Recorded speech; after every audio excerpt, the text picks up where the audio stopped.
Hi guys, this is the first time I've ever actually done a video blog this way, but I've had my coffee and enjoyed the presentation tonight, and I got kind of inspired.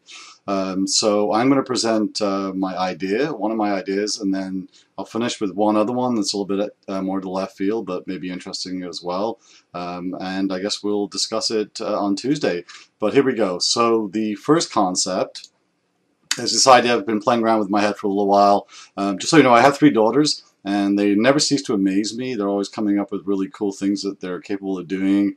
And I thought, it's kind of interesting that there aren't any cards or card games specifically tailored to girls.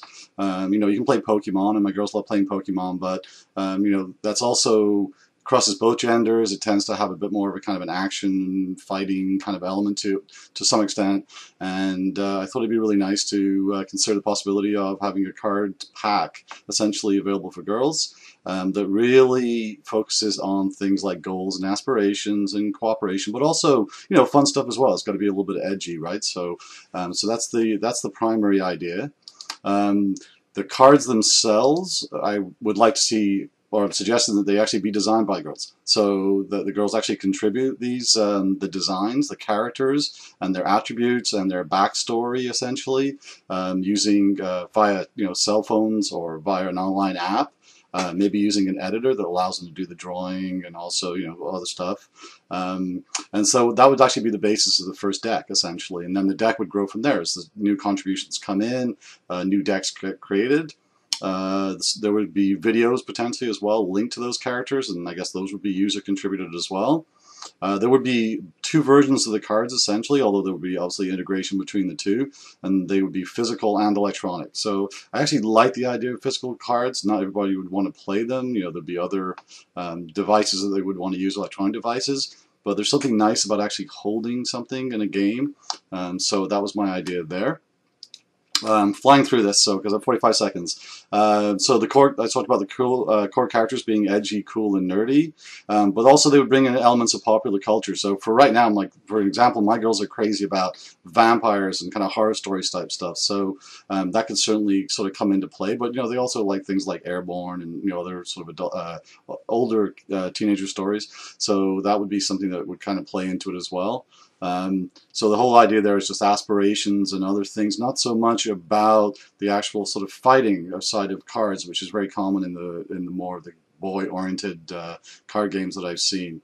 Okay, so I'm going to go to the next one here. Sorry, it's a little technical here. So one of the ideas I had was to use cell phones, because that's a pretty much ubiquitous device, and I'm not aware of this, if such a thing exists, but theoretically, a phone can take a picture of what's on another phone. So it'd be really cool if you could almost play the card game using the built-in camera that is on a cell phone.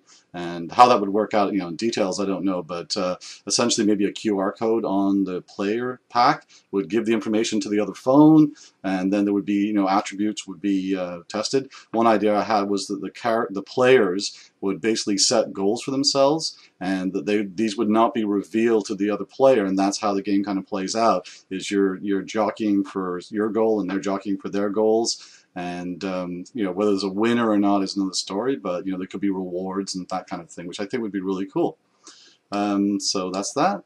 The other idea I had was just the concept, because playing cards are actually fairly inexpensive to make, it would be really cool to actually distribute them throughout the city and have kind of a scavenger hunt type scenario, and that could bring in the phone. So maybe then you would be playing the game, and that card would pop up and say, if you're in Toronto and you're here, there's a card hidden here, that kind of thing. So it would add kind of a live element to it. It'd be really interesting. The other things that could potentially happen is a TV show, could spin out of that. It'd be really cool for kids to be able to actually experience what the card characters experience. So they set a high goal for themselves, and then the kids would actually have a day in that role, kind of thing. So that's the idea. It would also be really cool to have an online comic book kind of concept as well. So the kids the girls themselves could contribute to the comic book, that would actually make it really interesting. Each one could create their own kind of story, right, dialogue, and then that could potentially be printed or published through an ebook or what have you. I also think an online player game would be really cool as well. I mean, that actually probably would be the most fun thing, because now you're meeting people all over the world potentially, and of course there could be meetups as well. So these are like special events, obviously moderated because of the age and everything else, that girls could go to kind of meet, and kind of like a fan fest kind of concept. So core idea is basically playing card concept targeted specifically for girls, where the focus is on not on overpowering your player, the player, but basically having fun and learning new things and learning what's possible. What jobs, what kind of cool things could you do, right?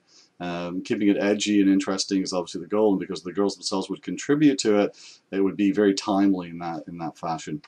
So that was basically my idea. The last one, I just had a concept, and this one's called Dutopia. And the idea behind that is to allow the public, essentially in Toronto, to contribute to a future visioning of what's going to happen in Toronto in 5 years, 10 years. And the reason I call it do is supposed to be dystopia and utopia, but it's still Dutopia because everybody would be contributing.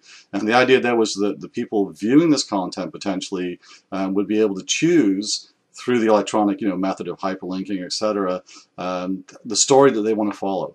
Because I know some people are really interested in kind of the scary part of dystopia, and some people have a very positive outlook on the future, and they'd want to see what could be imagined there. And essentially that contribution would be contributed by the community through photos, video, all sorts of things, and people would be able to view that on on their phones and potentially participate. What would be really cool would be for people to actually create a game based on that. So there would be designers kind of monitoring the input, and they would actually generate, in semi-real time, obviously, a game that actually implemented those concepts. And obviously the people contributing content to the game could use cameras, cell phones, to take pictures of areas in Toronto and manipulate them in Photoshop or what have you.